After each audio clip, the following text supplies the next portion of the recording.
Hello, good evening, everybody. I just need to know whether all of you can hear me. Please do respond in the chat box. I just need to know whether all of you can hear me well.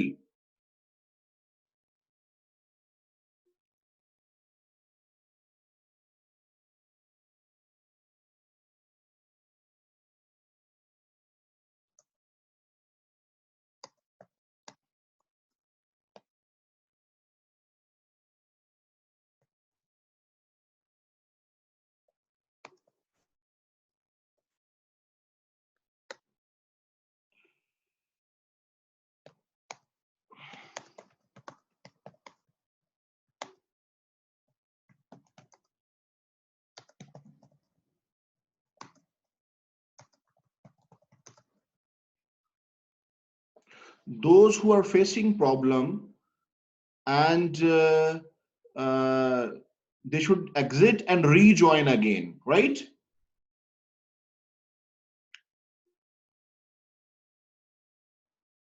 Those who are facing problem, they should exit and rejoin, please.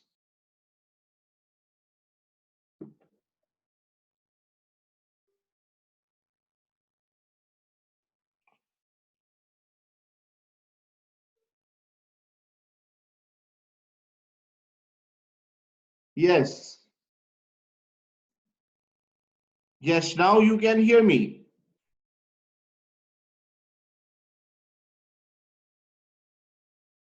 Can you hear me now?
No, now you can. I was silent. Now you can hear me.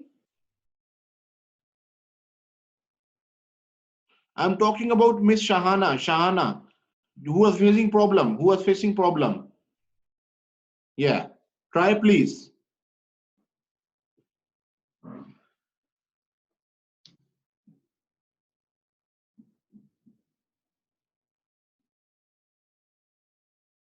Okay, students.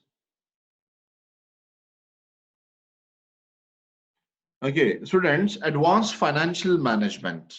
This is the first page of my own lecture notes, which I will send you hopefully by tomorrow to you people. I'm working on it. I'm trying to update it with the latest stuff, exam practice questions as well. Now, so students, advanced financial management. This subject is considered to be the most challenging from the exam point of view. That when you have to attempt exam paper, this subject is considered to be the most challenging.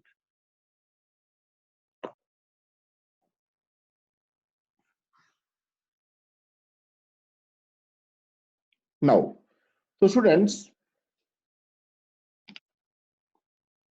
Advanced Financial Management.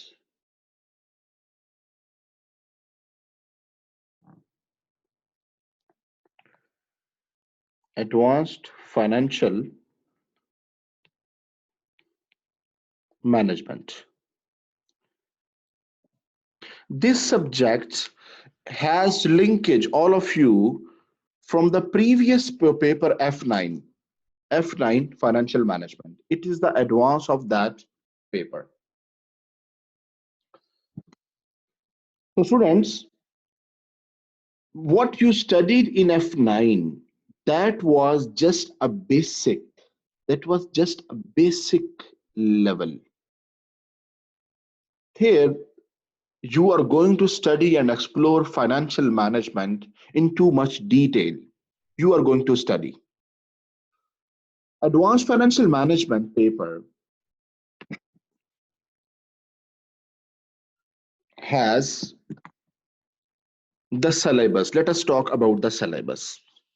The first area is advanced, sorry, just 1 minute. The first area is international and advanced investment appraisal.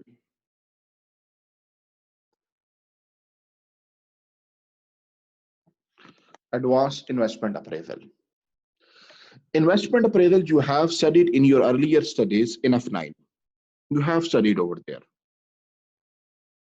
Investment appraisal you have studied in your F9 syllabus already. But here we are going to explore it in too much detail. This, if I say this area is around 30% of your syllabus, right? It will not be wrong.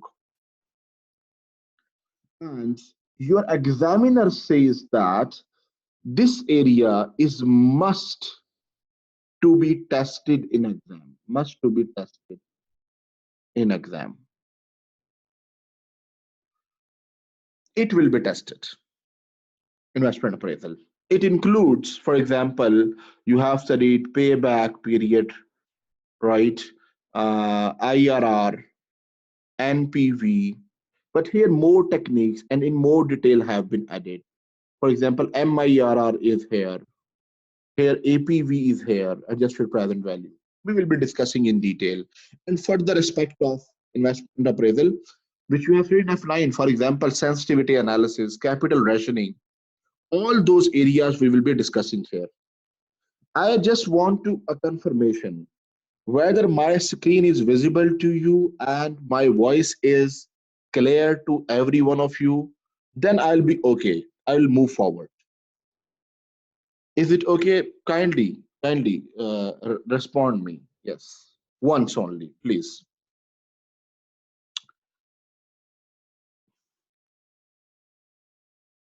Good.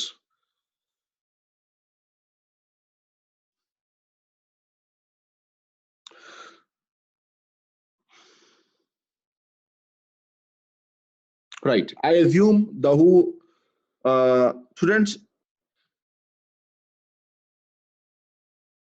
those who are facing problem, they should exit and rejoin only, right? This is the only solution.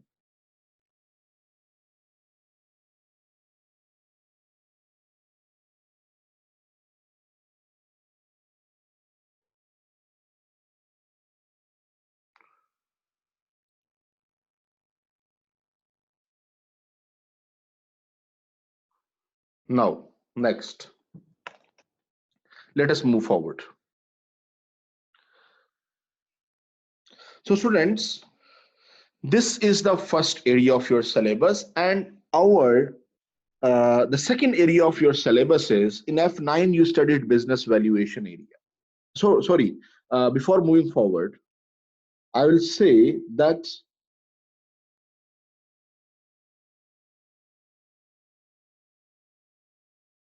the area here, WAC, weighted average cost of capital. which you studied in F9. It is in too much detail in this area. That's why I say it is 30% of your syllabus. And if I say it is more than 30%, that will not be wrong. 30 to around 40% of your syllabus. In the next area, that is mergers and acquisition. Next area is that is mergers and acquisitions, which you studied in the form of business valuation in your syllabus.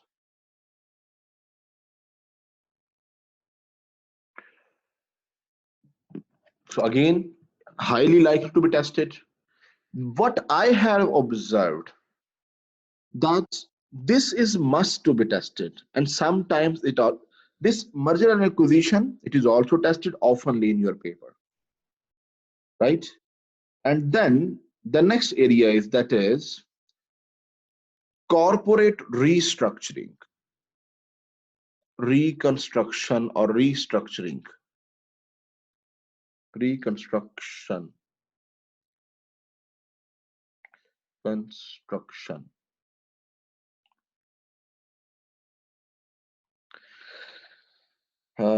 Very small area it is, corporate reconstruction, but sometime if examiner, you know that, I usually say if examiner goes mad,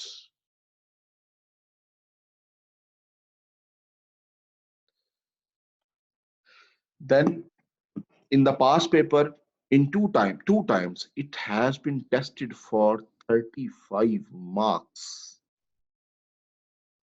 Would you believe it? 35 marks it has been tested, right? And next, once or twice it happened only in last 10 years. Next area of your syllabus is that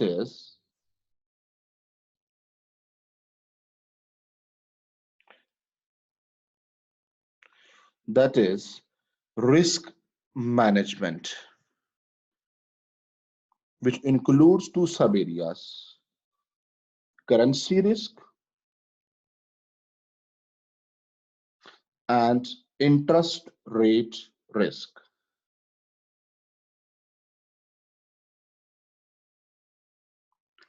So there are two sub areas. Again, examiner says again one more thing about these areas. That this area, this area is must in exam. The second is this. And if I say again, this is 30% of your syllabus, this is not wrong. 30% of syllabus. This is not wrong. So, and the next area of your syllabus, which includes some of the topics from current issues, some of the corporate governance topic, and some theoretical topics are there, IMF, World Bank, and like that, such small topics of knowledge-based questions are there. So students, this remaining becomes again 30% area, your syllabus. So two areas are must to be tested, I have told you, and other areas are alternatively tested, and mixing is done by the examiner in other areas. Hi, you can hear me? Arasi, welcome. Welcome. Wait. Welcome.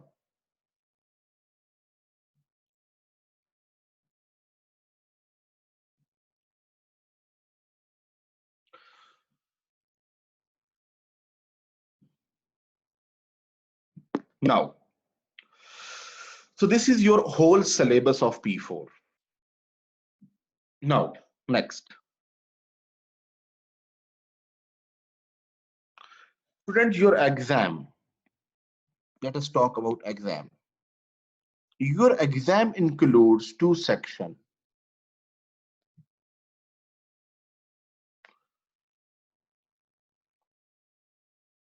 Your exam includes two sections.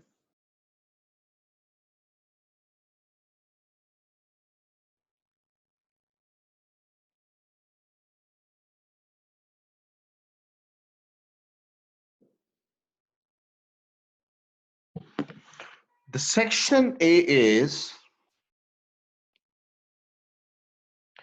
50-mark question, 50 marks, case study, and it has 4 professional marks,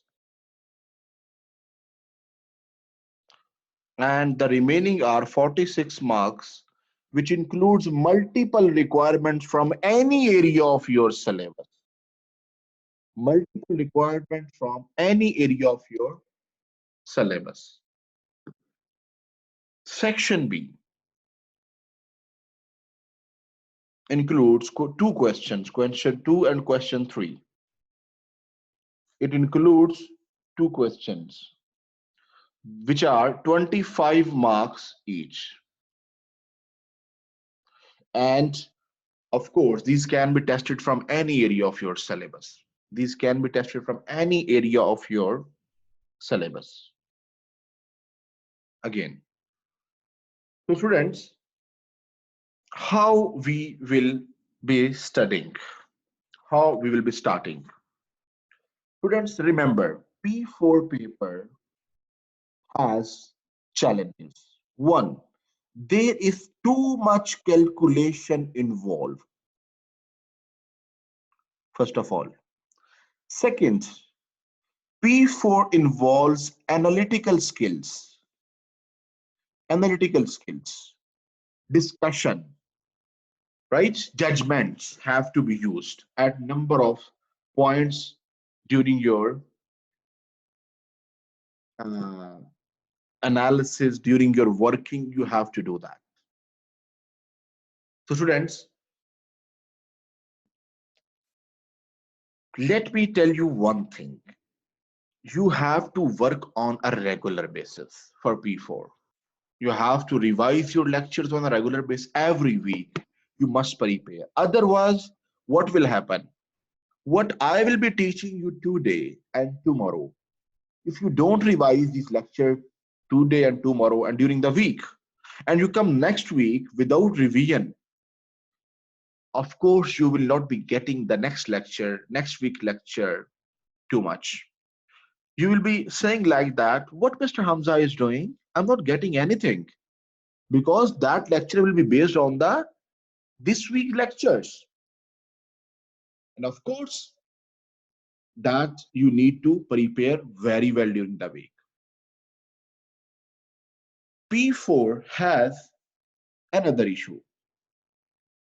Let me talk about another issue. That is exam questions,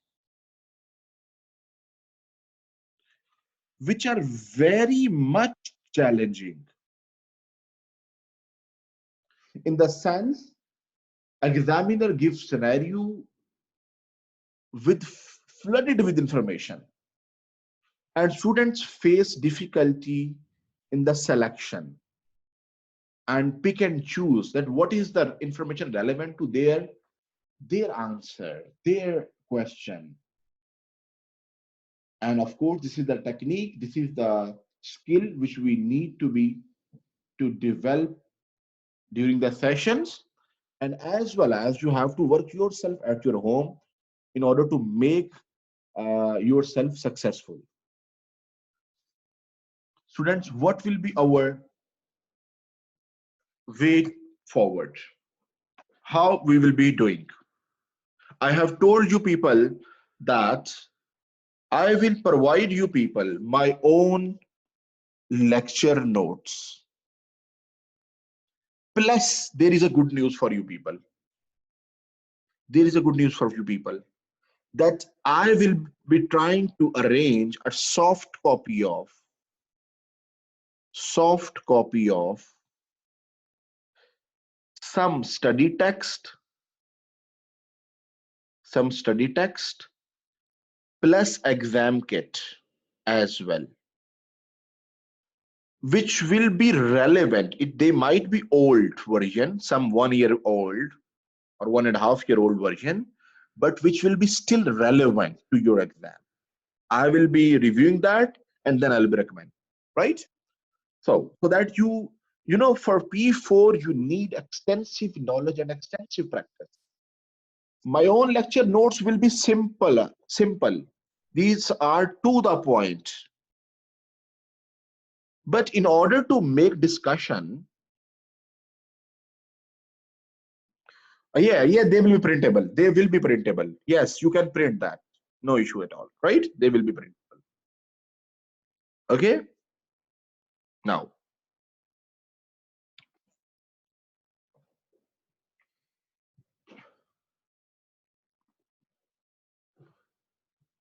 so to the point, my own notes will be the to the point. They will not be too much discussion. They will be to the point to have a good understanding of the topic.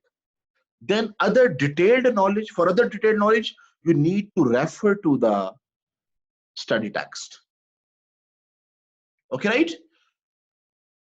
Now, students, I recommend at least these notes must to be prepared, and those who want to score good marks in their exam, there are two targets. One, students want to pass their paper, then notes will be okay in order to pass the paper.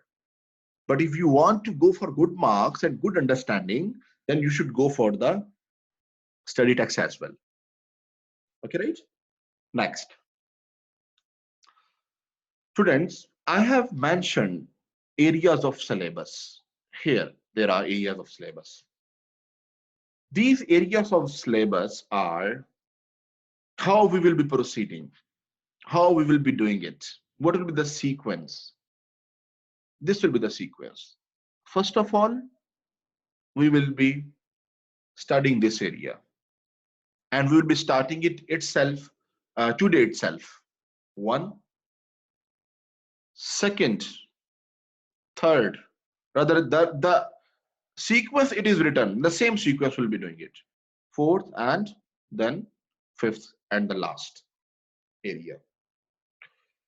We will be spending around, in my opinion, 34 sessions, 2 sessions per week will be spending, right?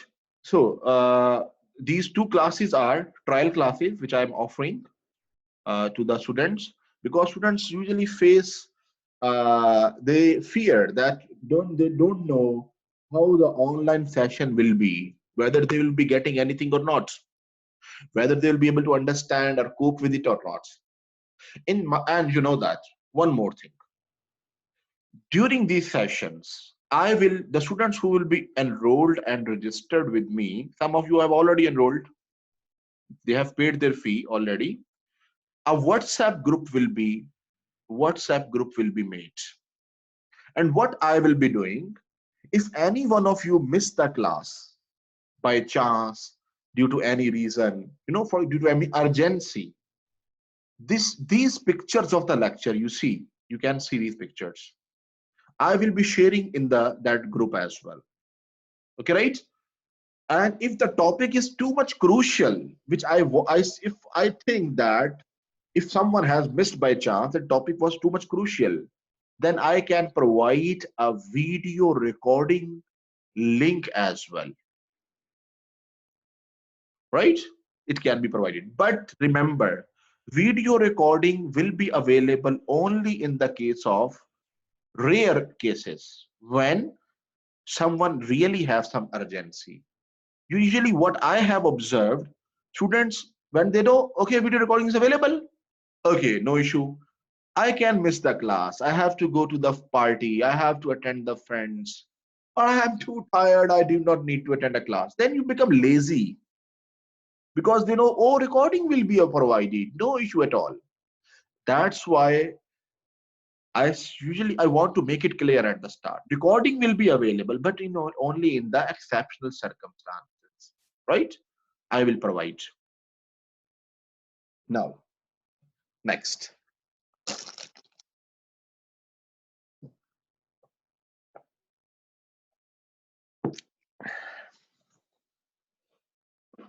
Any question from your side up till now?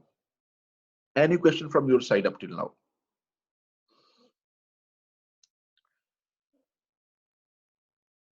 Next. So let us move forward. Students, I'm going to show you the study guide, examiner's study guide. These are your syllabus areas which are given by your examiner, right? And in detail they are here. I have discussed some of the areas over there. Yes, there is a formula table. Here is a formula table which is available in P4 paper, in F9 as well. It is present at the end of each question paper, right? It is given present value table and annuity table and standard normal distribution table, etc., etc. Now, I'm going to start now your syllabus. We are going to start studying. Just give me 1 minute. Just 1 minute.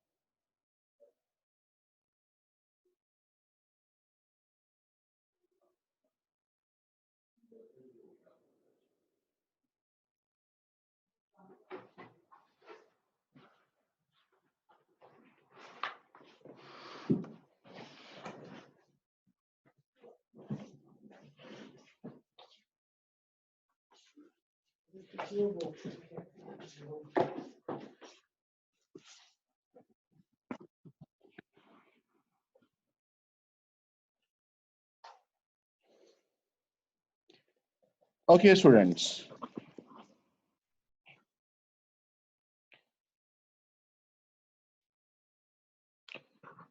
We are going to start your area of syllabus, that is investment appraisal.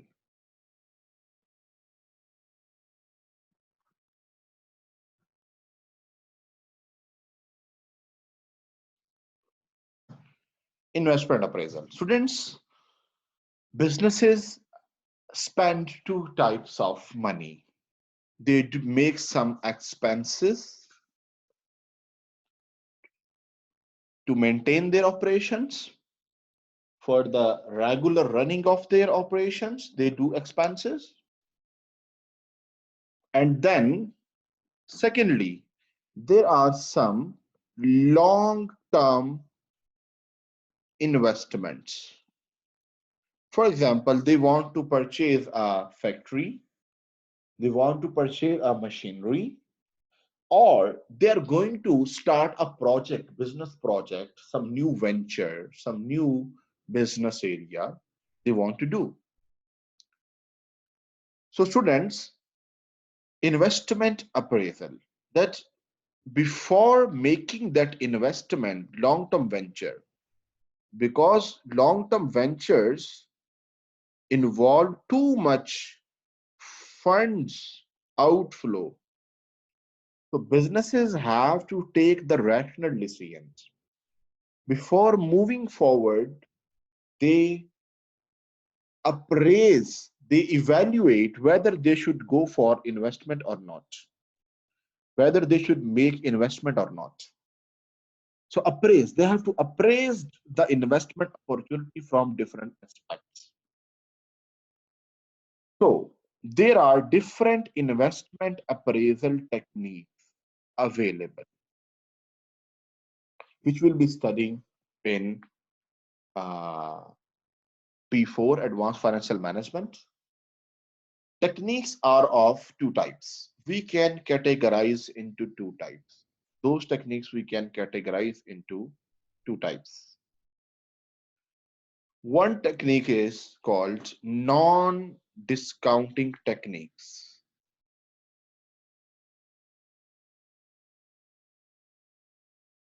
Other are called discounting techniques. Discounting techniques.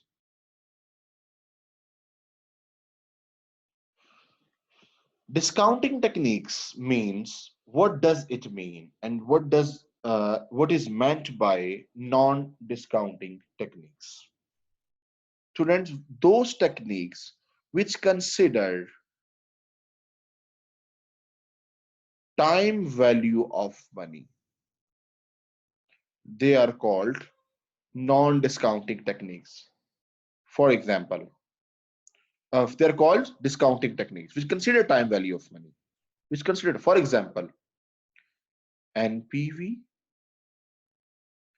IRR, MIRR, MIRR.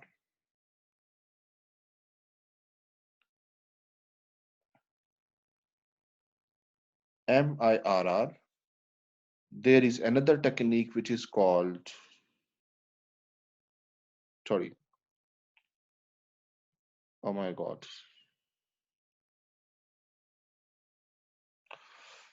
There is another technique that is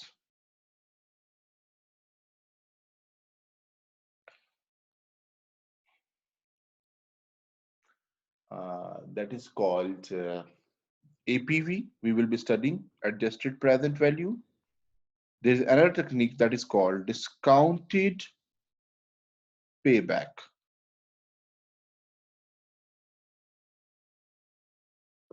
Right?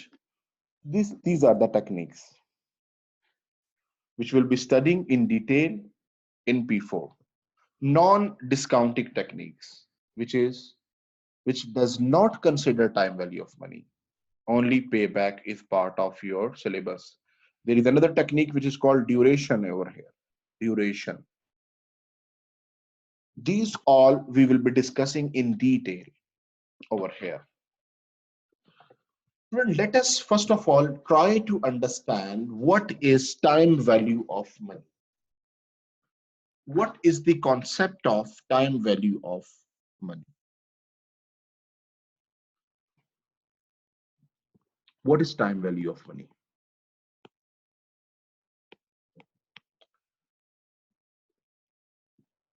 Time value of money. Can anybody tell me what is the concept of time value of money? Have you people any idea about it? Yes, please.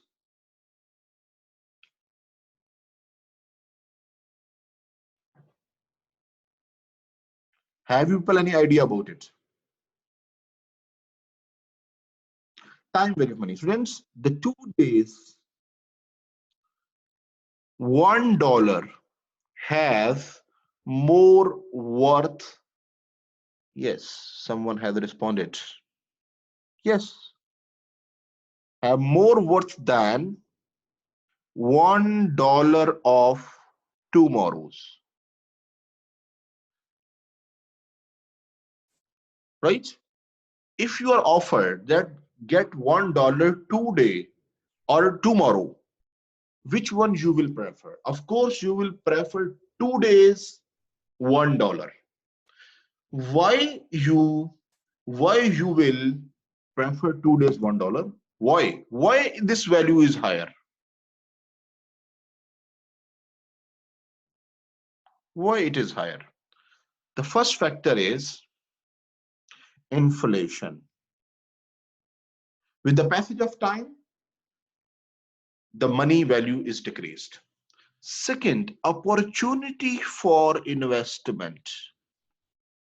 Opportunity for investment means if you invest today $1, you can double it by tomorrow.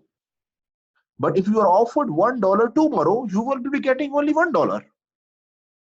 Right? So opportunity for investment. That's why $1 2 days, $1 has more value. Next, third option, that is risk or uncertainty. That the amount which you are being promised for tomorrow, that is uncertain, that is risk, whether you will be getting that or not tomorrow. If you are being offered today, it is uncertain that you are getting it now.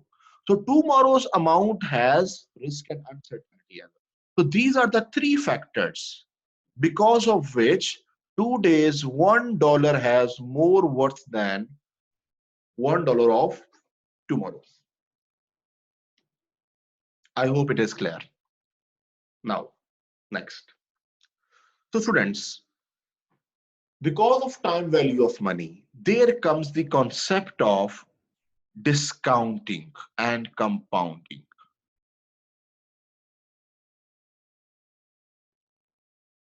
Compounding. Let us talk about discounting and compounding. Concept of present value and future value. Let us talk about it. Students, for example, let me explain it by an example. If I go to the bank and deposit $100 today at the rate of 10%, it is, for example, 2016, for example.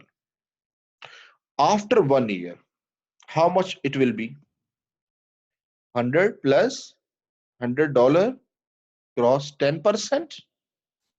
$100 plus $10, it will be $110. There is one option. There is one option that I withdraw this $10 today and I redeposit $100 for another year. Second option is that I don't withdraw that and I reinvest $110. So in 2017, for example, I reinvest. How much? Now $110. I reinvest this. So now I will be getting interest on 110. And how much it will be? It will be like that. $110 plus $11, it will be $121. Is that clear? Is that clear to you people? Now,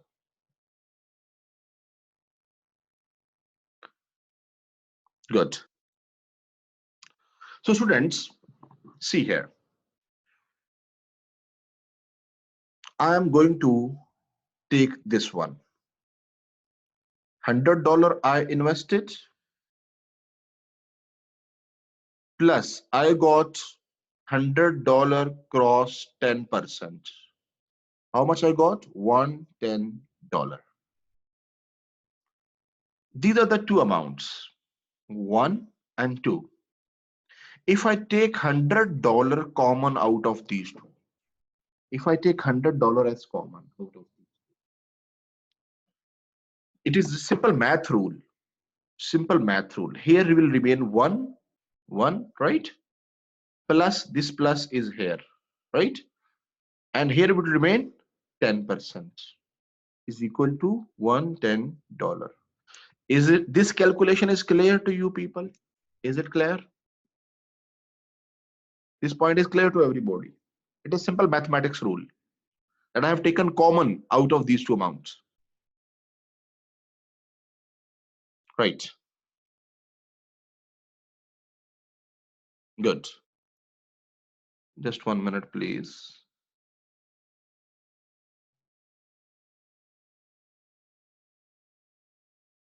Okay, now, students, you see here, this is the amount which I am investing today, present value.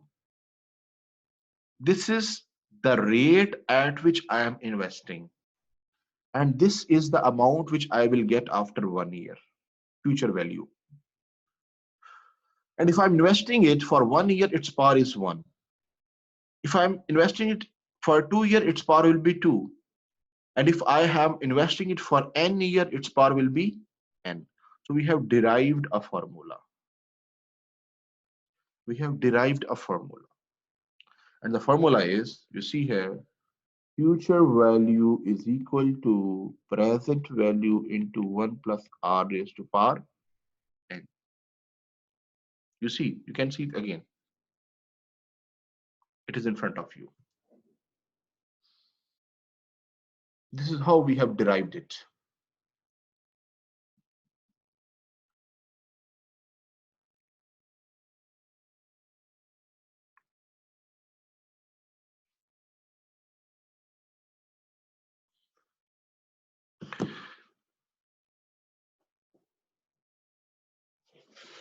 Is that clear to you people? Now, so you see here, if I say present value, I keep here, so future value divided by 1 plus r raised to power n, and it will become like that, minus n, present value. If we have a future value of anything, and if we multiply with this factor, we can get the present value, today value of that. And if you see, this is called discount factor. Discount factor. This is future value, this is present value. This n stands for number of years.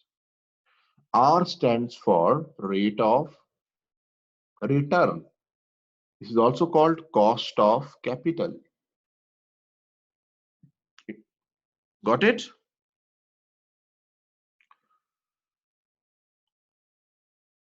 And for this discount factor calculations, you will be provided a table in your exam. I have shown you that table here. Here it is. Discount table rate. You see, it's annuity table. This is discount rate. 1 plus r raised to power n. You can see here.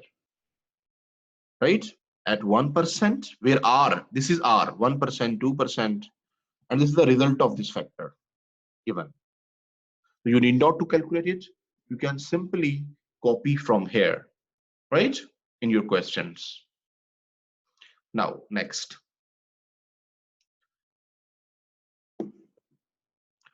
Should I proceed further? Yes. Next. So students, for example, you are given that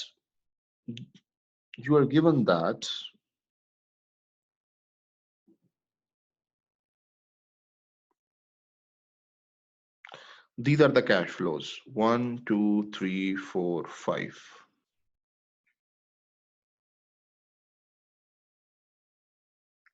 Here you will get 100 in first year, 50, 30, 70, 80, for example. And they say calculate the total value of these all amounts today. In the next year, this is next year. Year 0 is today. Okay, year 0 is today. Then how to calculate? You will apply discount rate, discount factor. For example, at the rate of 10%. You will simply go to the table 10%. Here is the 10%. From the first year, this is the amount. Second year, this is the amount.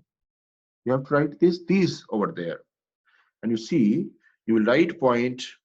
I'm going to copy, sorry.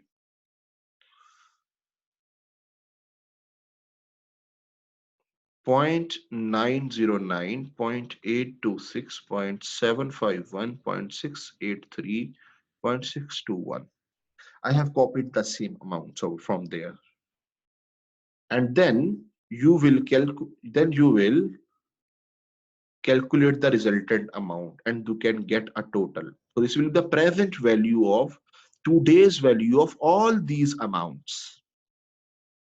Okay, this will you will get.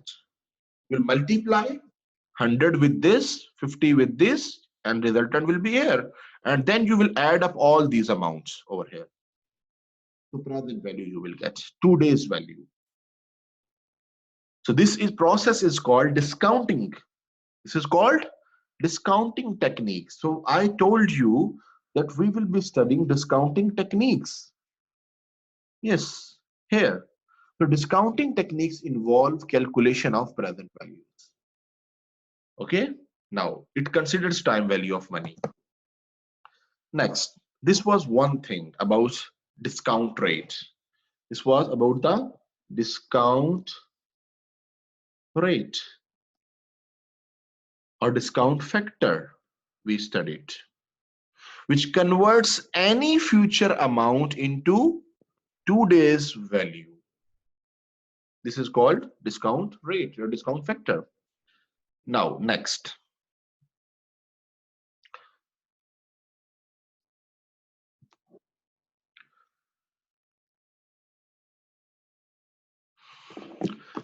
Students, there is a concept of annuity.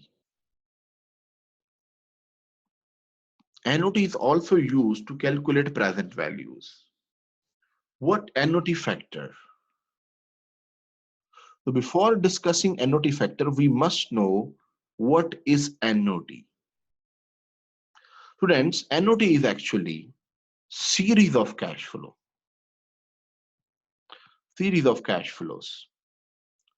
which has three characteristics. Number one, that is constant amount at constant interval. And the third factor is that is for limited or known period of time.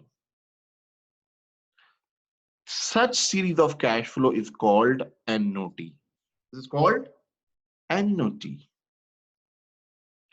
And there is annuity factor formula available. What is that formula?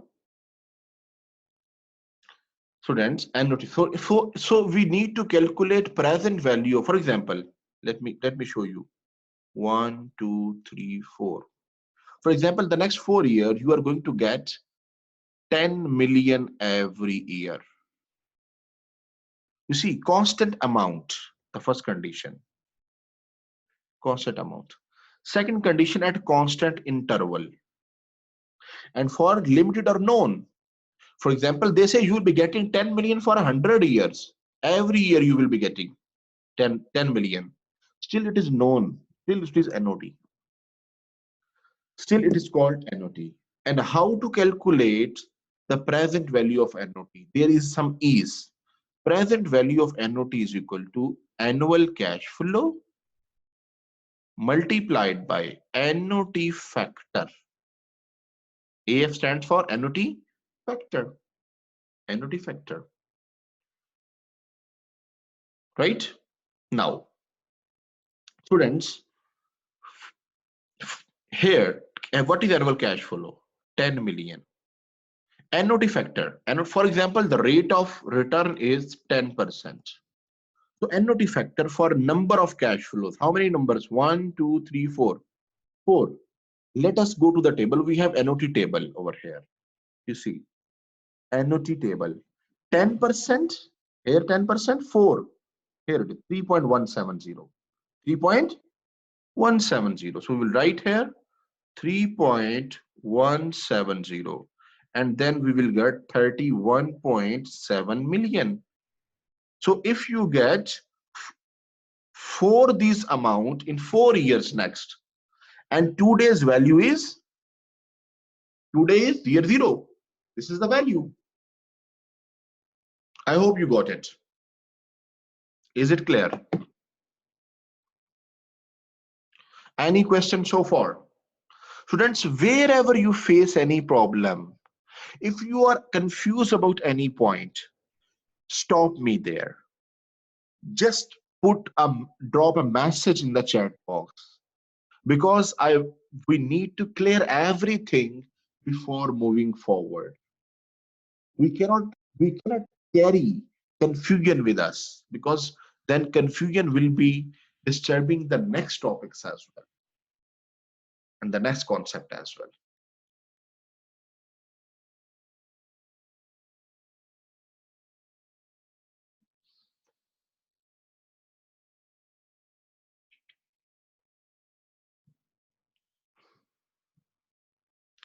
Next, so students, next, annuity. Annuity types of annuity. Annuity is of 3 types. One is called annuity, simple annuity. The other is called annuity in advance. It is also called annuity due. Third is deferred annuity or delayed annuity. Now, what is simple annuity? This is what we have studied here. This was a simple annuity. In the simple annuity, cash flow starts from year 1. Cash flow starts from year 1. Here you see, it is starting from year 1. It is called simple annuity. And we have understood its treatment easily. That's simply annuity factor multiplied by annual cash flow. That will be easy, right? Now, this is how it to treat this simple annuity, how to solve it. Second concept is annuity in advance. In this case, cash flow starts from year 1. Year 0, sorry. Year, because it is advance. Year 0.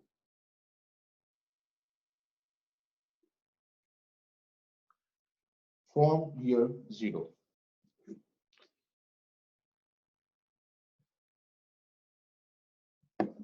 Cash flow starts from year 0.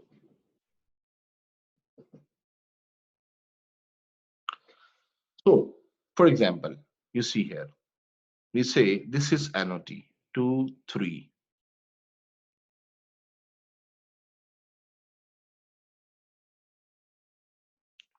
4. You are getting 10 million, which is starting from year 0. 10 million, 10 million, 10 million. Here, you see constant cash flow at constant interval for limited or known period of time. Then how to calculate its present value? This is called annuity due or advance. This is how it is calculated. And so present value is calculated, and present value equal to annual cash flow multiplied by 1 plus annuity factor. Means annuity factor for this period, 4 years. Okay, which we recently checked 3.170 plus 1 cross 10 million. So if we solve it, it is 4.16, it is 41.7 million. So this is the present value of annuity due.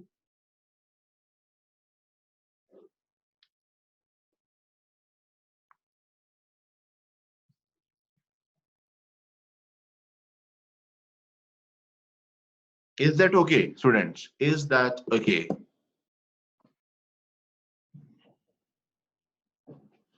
Now, next. Next is that is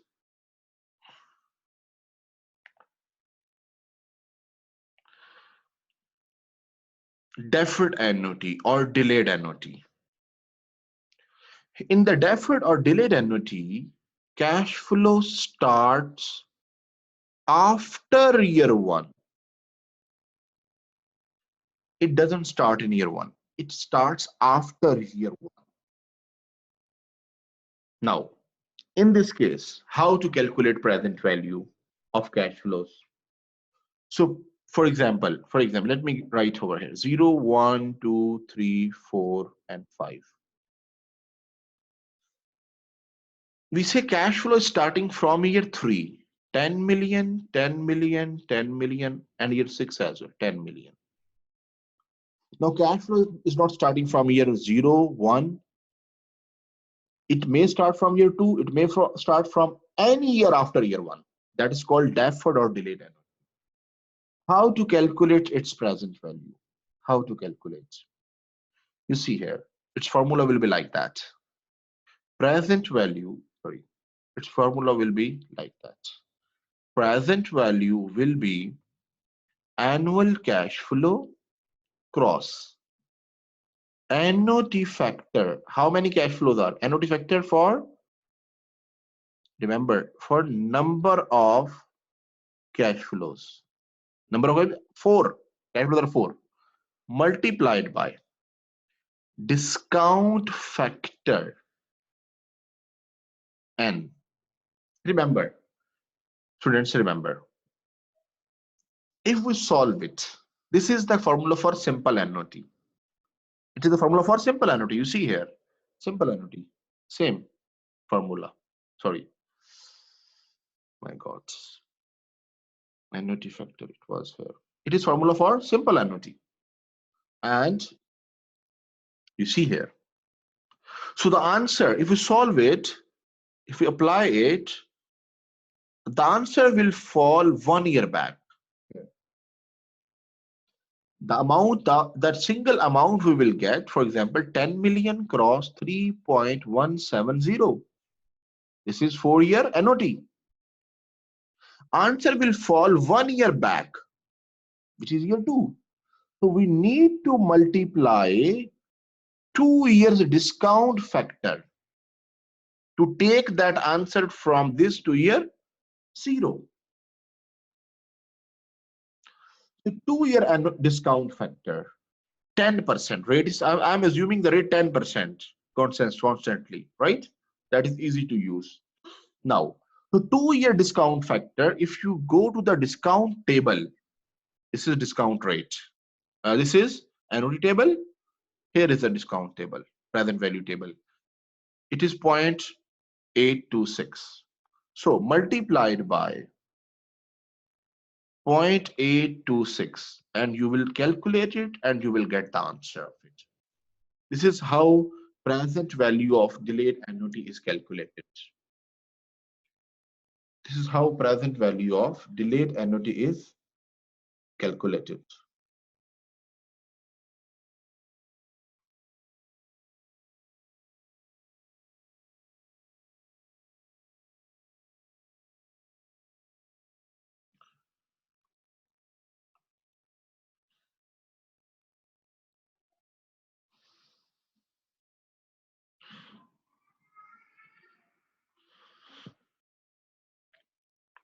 Students, you are getting, is it okay? Up till now it is okay. People are silent. I want to know whether there is someone listening to me or not. Is it okay up till now?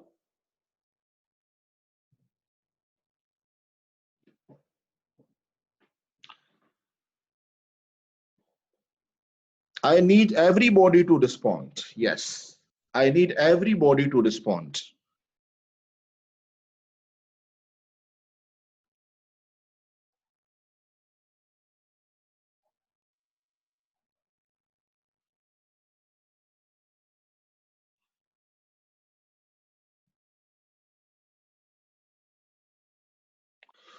Students, sometime there might be issue just like that for deferred. We can't try 10 million cross annuity fact. Yeah, that is another way. You are right. That's also good. That's also right. Okay. Okay, it's Shahana here, right? I think who is Nabil? Right. Okay, Shahana, welcome. I'm happy to see you here, right? Okay. Now, students, sometime if you connect online, there are 10, 12 students connected right now. If you face any issue of sound, you should try to change your device, or there's maybe the problem with your ad side, because when other students are okay, it means the issue is at your part. Okay, so try to change that. I was worried, Shahana, about you, and I was really worried. Okay, good. Now, for deferred annuity, you can calculate in the both way. There may be a third, fourth way as well for these annuities. Okay. Actually, this way is more appropriate. Why? Because in F9, at F9 level, the way you have studied, Tahana, the way you have studied, that is correct for calculation. But logically, sorry, what happened? Okay, logically, that is not as correct, right? In P4, that will not serve the purpose. Okay, right? In P4 level, that will not serve the purpose. Here, calculation is more conceptual. Right. Okay. Okay. Your mobile was not working. Okay. Now, Just 1 minute, please.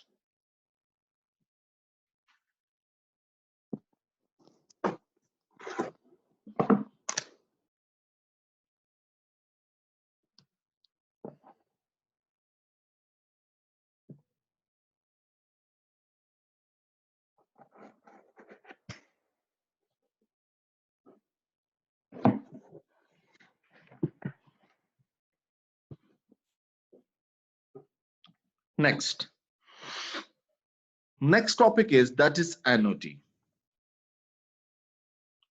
I'm going to the same page of an annuity. The next topic is perpetuity. That is called perpetuity. What is perpetuity? Perpetuity is also a series of cash flow with the following characteristics. What are the characteristics of perpetuity? They are constant amount, same, at constant interval, but for unlimited period of time.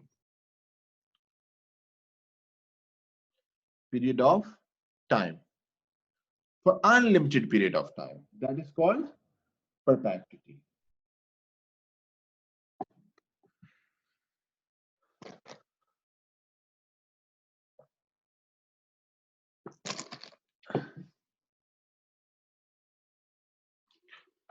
So how to calculate? You see here, for example, I say you will be getting 10 million every year for unlimited period of time, infinity. So how to calculate the present value of a perpetuity? How to calculate? So present value is equal to annual cash flow multiplied by perpetuity factor. And what is perpetuity factor? Perpetuity factor, I'm writing here. Perpetuity factor is 1 over R. 1 over R.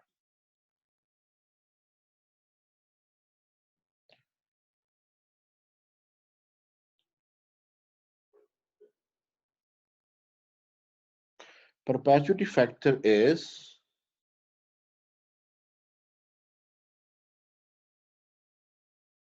oh my God.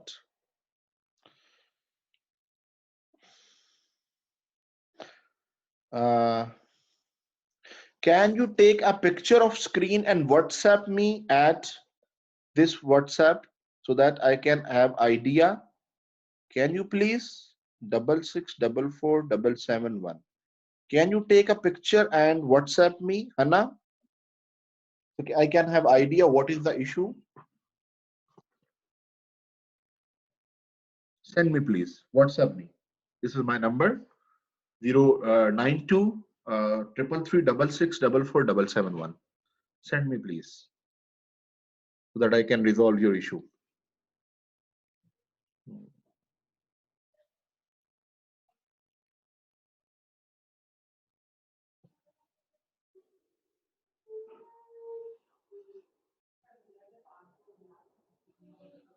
It must be visible.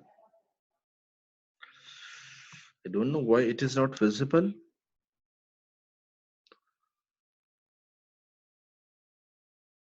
WhatsApp me please.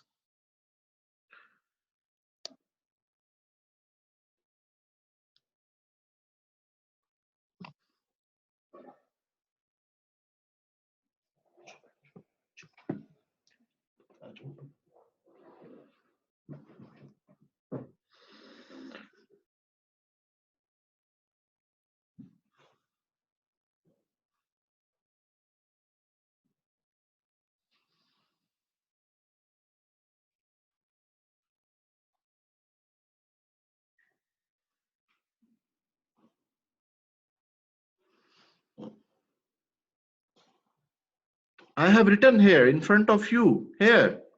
It is on your screen. You can't see my number.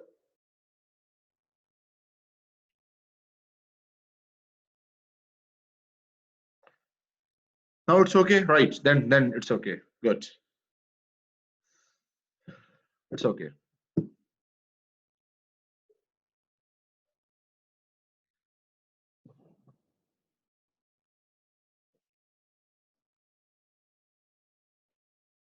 So students, annual cash flow. Here it is 10 million cross 1 over zero point 0.1. R is rate of return, 10 million. So that will be 100 million will be present value. You all of you can note down my this contact number. For any inconvenience, any issue, it is easier to communicate via WhatsApp for me. I feel it more convenient because replying emails takes some time, that, and of course that is a bit difficult thing to do, right? So WhatsApp, you can note my WhatsApp, right? Now,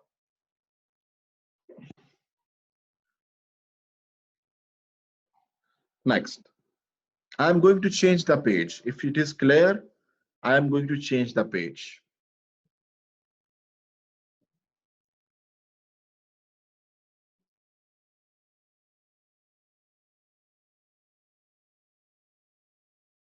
Okay, now I'm going to change the page. Next. So students, perpetuity is also of three types. Perpetuity is also of three types, rather four types. In our P4, it is of four types. One is simple perpetuity, which we have studied, where cash flow, same thing here, cash flow starts from year one. We have discussed that. We have discussed that from year one. Now, the other is perpetuity in advance or due, perpetuity due. Here, how to solve it? Where cash flow, sorry, first of all, of course, it must be clear. Here, in this case, cash flow starts from year zero. Similarly, that you are getting 10 million today and you'll be getting forever. So how to calculate present value? So present value of perpetuity will be calculated annual cash flow multiplied by 1 plus 1 over R. 1 plus 1 over R. This is perpetuity factor. 1 plus perpetuity factor. Okay, right? So you see here 10 million cross 1 plus 1 over R, 0.1. If you calculate, it will be 110 million. Perpetuity due or in advance.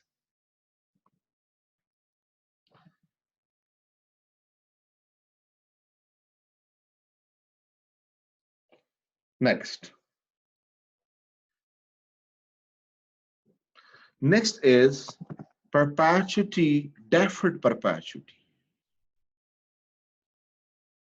Deferred perpetuity. Next is deferred perpetuity. Perpetuity or delayed perpetuity. So students, where cash flow starts after year one. Sometimes after year one. So 0, 1, 2, 3, 4, 5. I said 10 million will start from year 4 until perpetuity. It will start from year 4. So similar is the case. For simple perpetuity, we discussed present value is equal to annual cash flow cross perpetuity factor. but this is delayed. Answer will fall in year 3.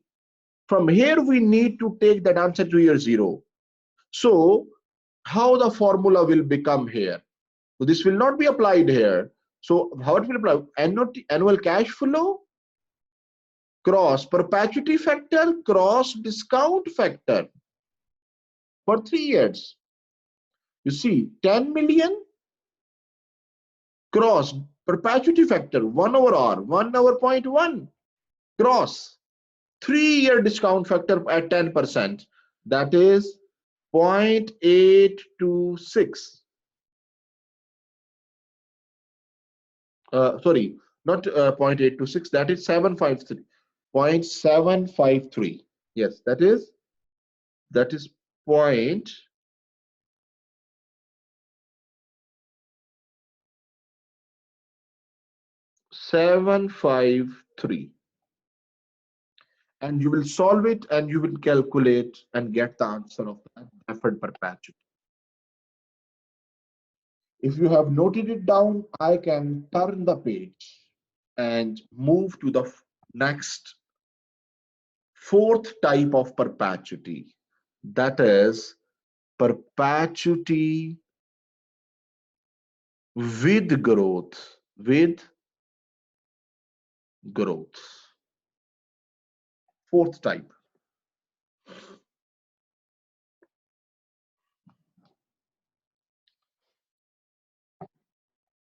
That is perpetuity with growth.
Okay, students, let us move forward to the perpetuity with growth.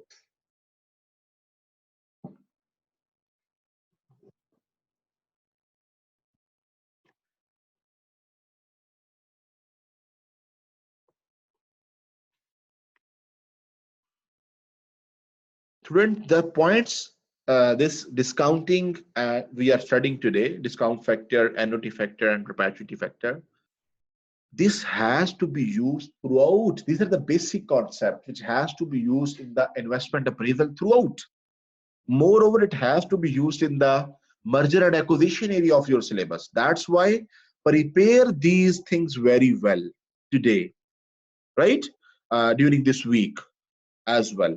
Revise these things very well, because this is just like, this is ABC of your, just alphabets of your English, right? It is like that.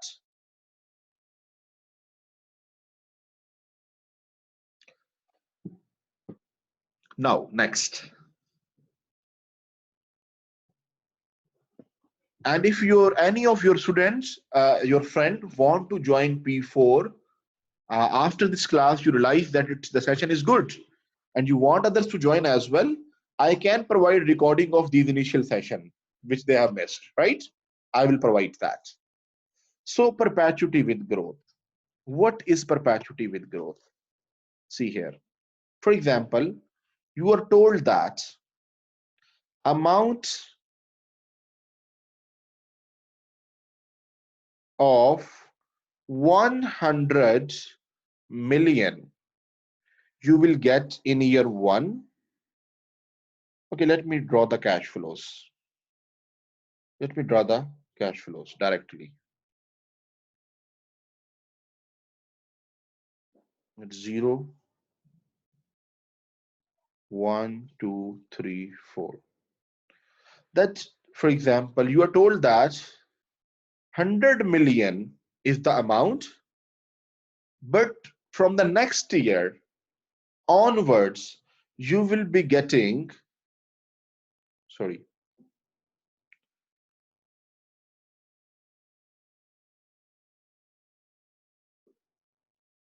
the next year onwards, you will be getting 3% increase every year till infinity.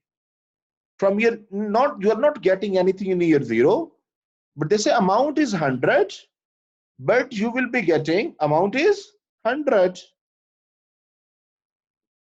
Amount is 100, but you will be getting 3% increase from the next year till infinity. So what is the formula? The formula is like that. Perpetuity with growth. Present value is calculated. Cash flow in year 1 divided by R minus G, where R is equal to rate of return or cost of capital.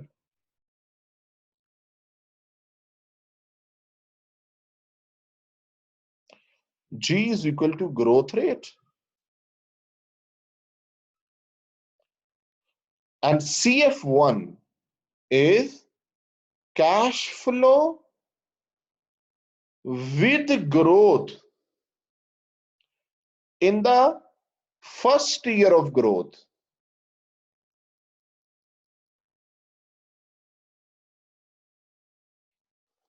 You see, sometimes CF1 is not given. Here CF1 is not given. Sorry, let me modify my example. Okay, they say you are getting 100 million from the year 1 and onwards. Okay, now this is CF1, right? So you see here, 100 million divided by 10%, 0.1 minus 0.03. You will calculate it and get the answer. 3% growth rate. Is it clear? CF1, this is the first year of growth. Cash flow. You will get answer in year 0 directly. But if you are given, if you are not given the cash flow in the next year, CF1 is not given, rather CF0 is given. The previous case. If you noted it down, I will modify it a bit. For example, if they say 100 is here, but you are not getting this year, in today's term, you are getting 100, but it will increase by 3% every year. Now CF naught is 100 and CF1 you have to calculate. CF1 will be CF naught into 1 plus G. So the formula will become, this formula will become PV, present value, is equal to CF naught into 1 plus G over R minus G. Now answer will be like that, 100 into 1 plus growth rate divided by 0.1 minus 0.03. And this is the answer you will get.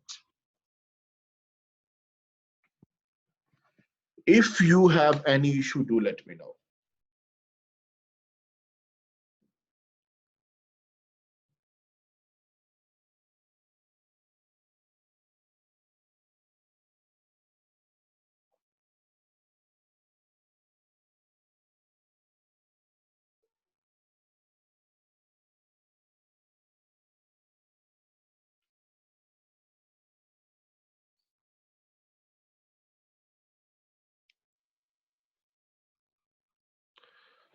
Student, any confusion in it? If you want, if you have any issue, do tell me. I can repeat it for you people.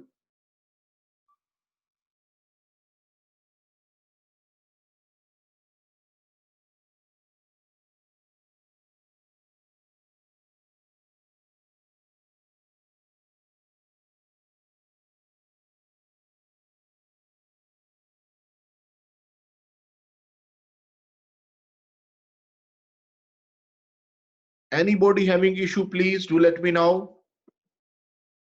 As I said, these are the basics. And if you have any issue with basics, you cannot move forward.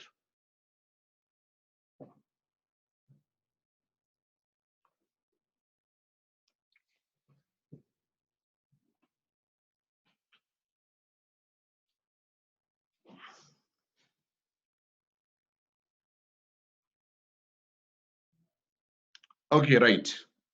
Next. So, students, annuity, perpetuity, and discount factor. Now, the topic is going to be closed. We are going to shift back to the other areas which are related to our investment appraisal. Here. So, discounting. What is discounting? What is compounding? We have learned. We have learned that. So now the topic we are going to start, that is payback period method, investment techniques. First technique of investment appraisal, that is called payback period method of investment appraisal. Payback period method of investment appraisal.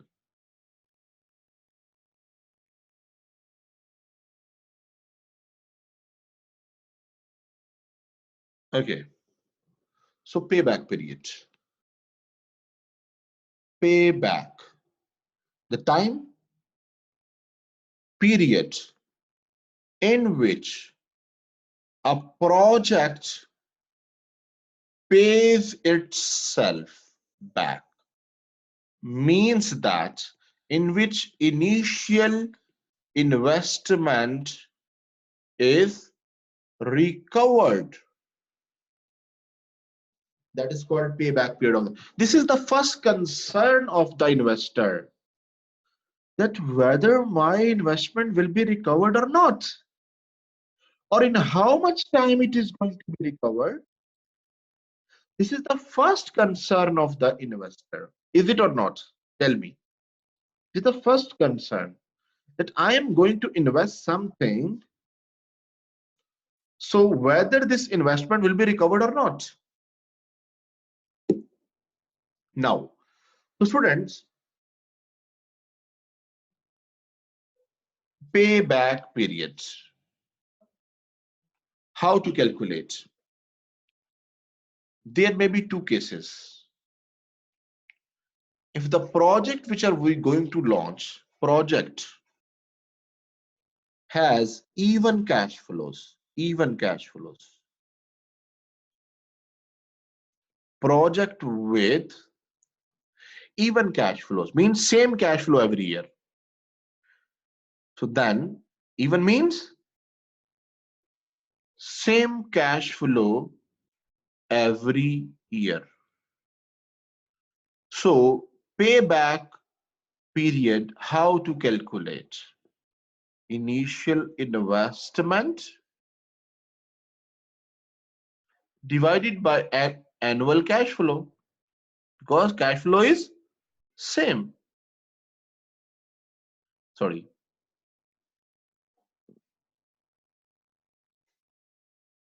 Annual cash flow. For example, a project requires initial investment of 10 million and annual cash flow is 3 million. So it will be 3.33, I think, years.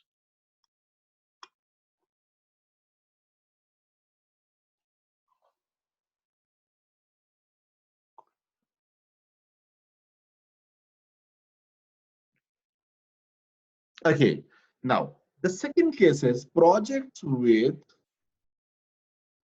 uneven cash flows. Uneven means cash flows are not same every year. Now in this case, we need to, for example, this is timeline and cash flows are like that. Initial investment is 10 million. Initial investment is 10 million. For example, in the first year, you will get 2 million, 4 million, 3 million, and 2 million. Year 5, you will get 6 million. These are the cash flows. Now you will make another column with it, which is called cumulative cash flows column. So you see cumulative are 10 million here, 2 million recovered, 8 million remaining, 4 million recovered, 4 million remaining, 3 million recovered, remaining 1 million. Remaining 1 million.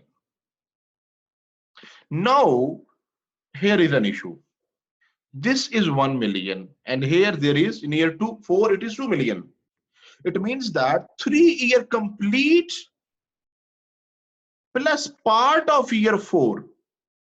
This divided by this. 1 million divided by total of this 2 million. So 3-year plus 0.5 year. So 3.5 year will be the payback period over here.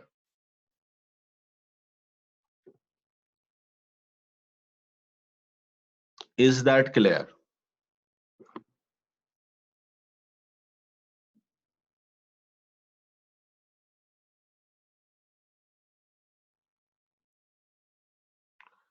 Good. This is how payback period is calculated. Now let us go to the notes. We have not visited notes. It's been too much time already, right? Let us go to the notes.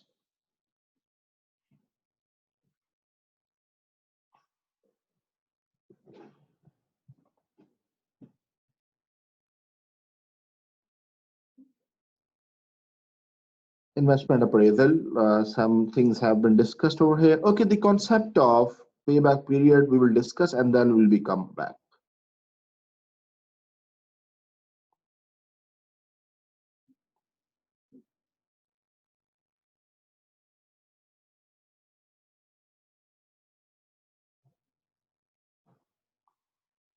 Okay, now here is the payback.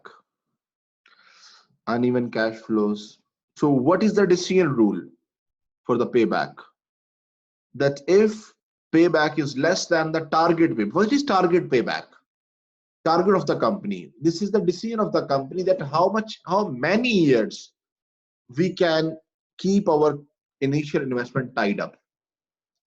For example, we want our investment in 4 years back, in 4 year maximum, and payback is 5 year. We cannot accept the project because sometimes banks give us loan for 4 year and the payback is 5 year. So we cannot accept the project. Funds are available for the less period of time. So that's how.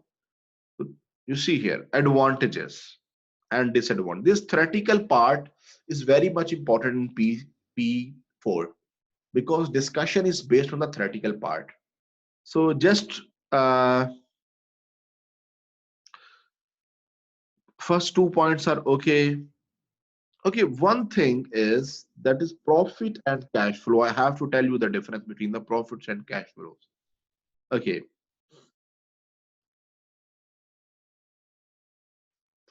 Students, fourth point in the advantages. Fourth point in the advantages. Fourth point here.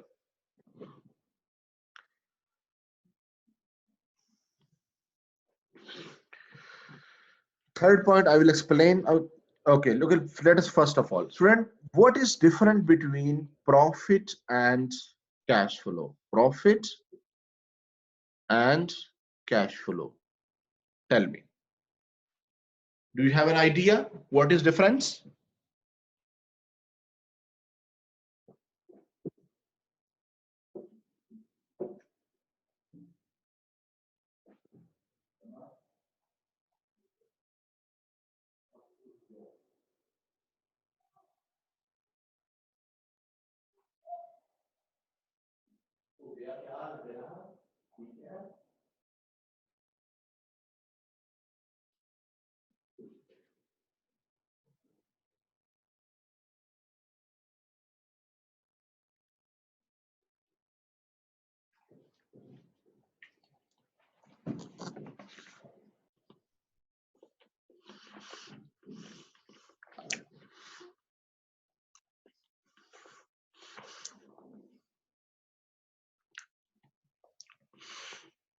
Right.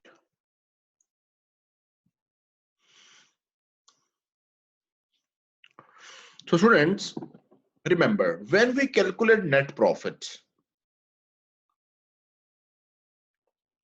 so we calculate sales minus costs, etc.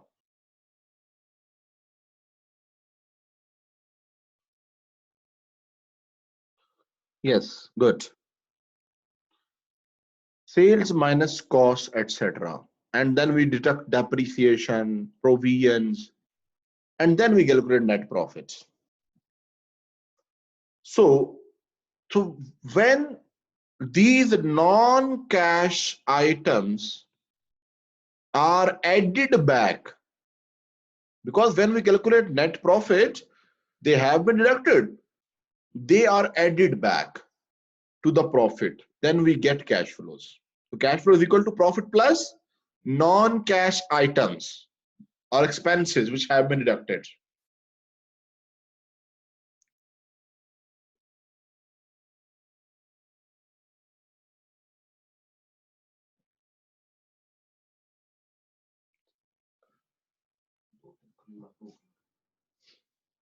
Non-cash expenses are, so this is the a formula you should remember. Okay, you can note it down with you people. So third point now, when we calculate payback period, we utilize cash flows, not profits. If profits are given, we convert them into cash flow by adding non-cash items back. So it is based on cash flows.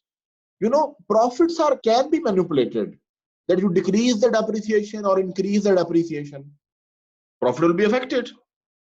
You increase or decrease non-cash other items, right? You but the cash flows, what is cash flow? Net amount which company will receive, company receives, it cannot be manipulated. The third point is about it. Fourth point, yeah, payback period. Usually we say, okay, you know, when we say, okay, do you want to make investment? You will get your initial money back in 2 years only. And it sounds very good that, okay, just 2 years, I will get all of the money back. So the risk is low, that initial money is short payback. You know, avoid risk avoidance is there. Next is in the situation of capital rationing. Capital rationing. What is capital rationing? When the funds are low. What is capital rationing? When the company has limited funds for investment. It can be used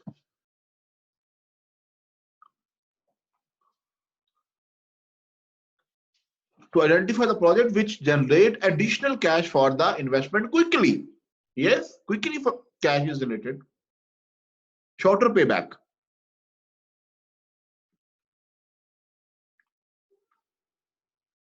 Next disadvantage. It does not consider the time value of money. Yes, it is not. It doesn't. We know it is non-discounted technique. It does not consider the whole life of cash flows. You see one thing here.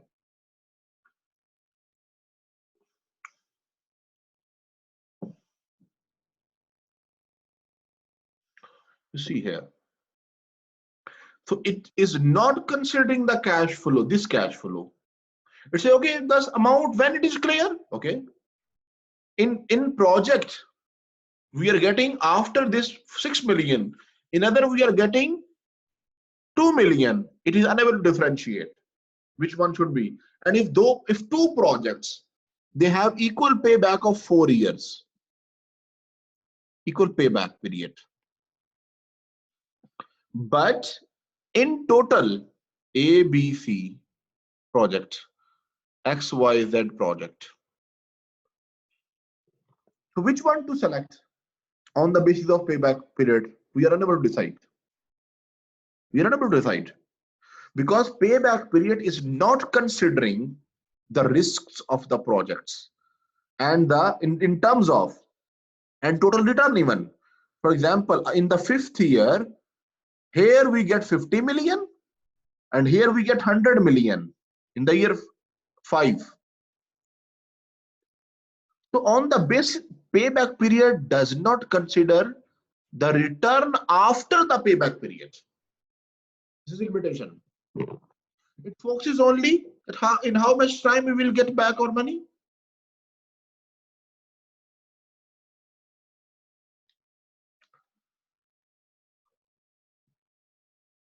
I hope it is clear. Now,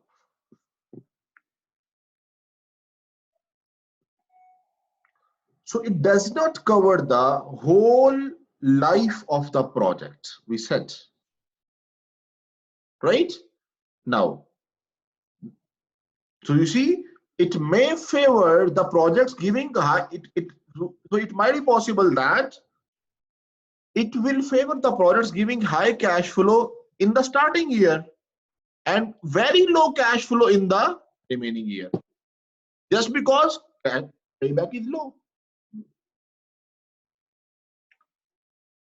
And we cannot decide that how much target payback should be. It is matter of judgment, which varies from the company to company. And this is very important point. When we say, okay, it has smaller payback, invest in it, means this encourages investment in short-term projects. It encourages investment in the short-term projects, which give it back their return in very short period of time. Now, it does not consider the uncertainty of the cash flow. You see that it is mentioned here that we will be getting these cash flows, but how much chances are there? How much risk is involved that we will be getting this or not? Payback does not consider it at all.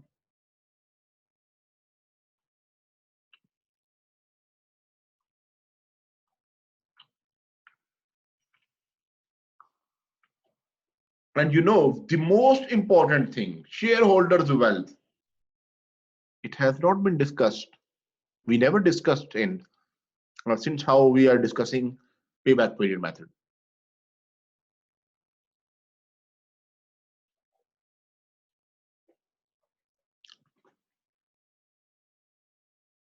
Now, so the last topic for today. The first issue was with the payback was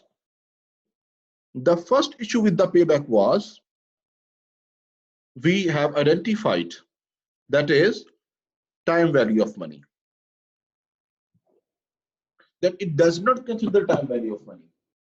So there is a technique which was introduced. The name is discounted payback. Discounted payback, which is a modified version of payback period. What is it?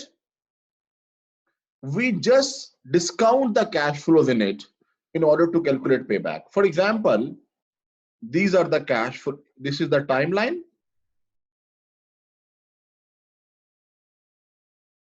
Here you are getting, for example, initial investment is, for example, 70 million.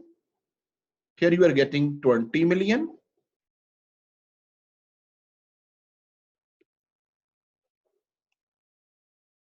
$30 million, 25 million, and 15 million, and 30 million again. Students, task to you. I'm giving a task to you. Calculate payback, simple payback. Calculate simple payback, which we have done.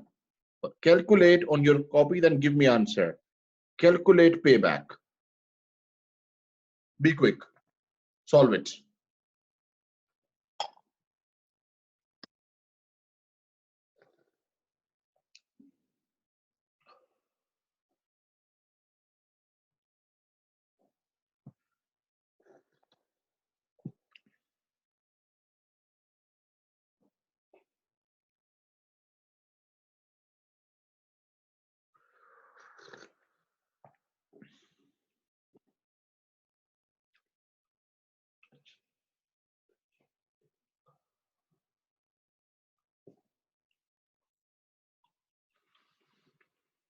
Calculate and give me answer.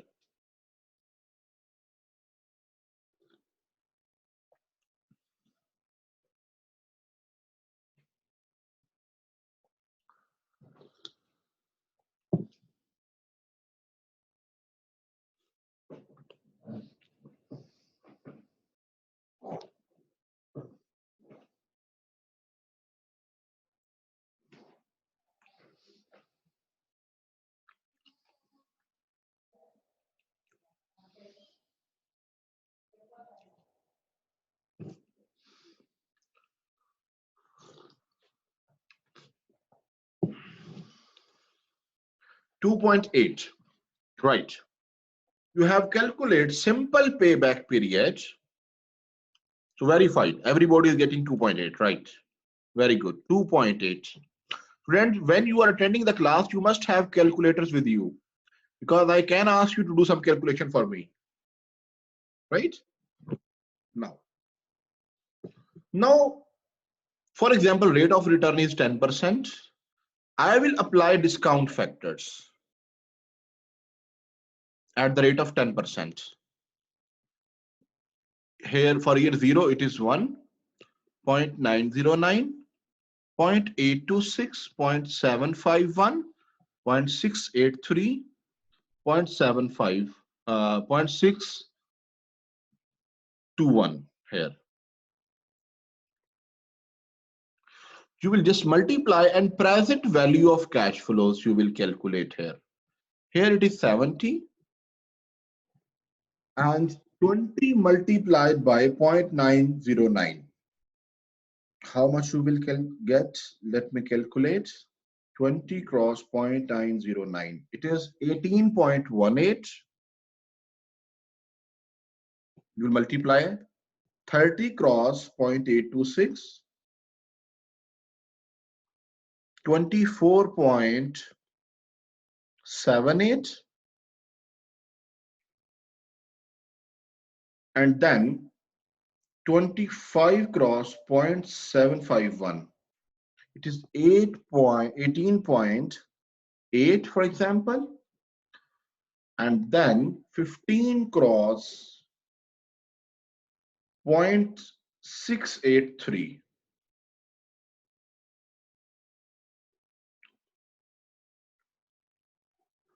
5.8, for example. Sorry, no, not 5.8. It is 0.683. It is 10.3. Sorry, it is 10.3. And then 30 cross 0.621. It is 18.6. Now, using these cash flows, please, we will make another cumulative cash flow column. We will make another cumulative cash flow column.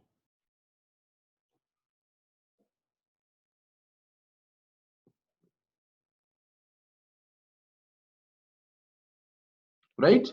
And then, students, you will calculate the payback from these. Please calculate payback. Discounted payback period. Tell me the answer.